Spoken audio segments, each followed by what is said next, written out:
Polemik tambang Raja Ampat, Golkar bela Bahlil sebut kelalaian pihak lain. Politikus Golkar di Senayan membela Menteri Energi dan Sumber Daya Mineral, ESDM, Bahlil Lahadalia terkait polemik tambang di Pulau Gak, Raja Ampat, Papua Barat Daya.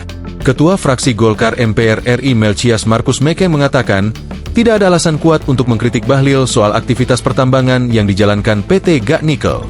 Menurutnya, Bahlil hanya menjadi korban dari kelalaian pihak lain dalam persoalan tersebut.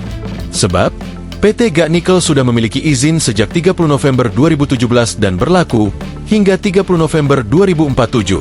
Tidak ada alasan yang cukup etis jika banyak pihak menyerang Menteri ESDM saat ini Bahlil Lahadalia yang hanya menerima akibat dari kelalaian pihak lain, ujar Mekeng dalam keterangan, Senin, 9 Juni 2025. Karena sebagai Menteri ESDM, Pak Bahlil sangat bertanggung jawab atas tugas dan tanggung jawab kelembagaan yang diembannya saat ini, sambungnya.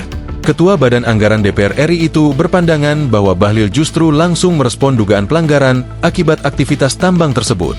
Bahkan, lanjut Mekeng, pemerintah menangguhkan sementara izin PT Gak Nikel sampai hasil evaluasi membuktikan tidak adanya pelanggaran serius. Senada dengan Mekeng, Ketua fraksi Golkar DPR RI Sarmuji berpandangan bahwa kritik terhadap Bahlil dalam polemik tambang di Raja Ampat salah sasaran. Tambang itu sudah mendapatkan izin jauh hari sebelum Menteri Bahlil menjabat sebagai menteri.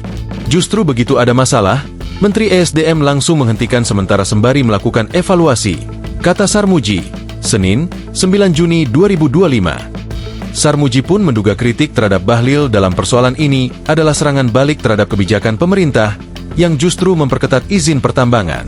Sebelumnya, banis pihak mengkritik tambang di Raja Ampat. Di antaranya Greenpeace Indonesia mengkritik dampak buruk eksploitasi nikel mengancam keindahan alam dan lingkungan di Raja Ampat. Dari video milik Greenpeace yang diunggah di akun YouTube-nya, Greenpeace memperlihatkan kondisi industri pertambangan nikel yang masif di wilayah Pulau Gak. Pulau Gak ini berjarak 40 km dari kawasan pariwisata Raja Ampat, Pulau Piainemo. Pulau Gak juga menjadi kawasan tempat konservasi penyu.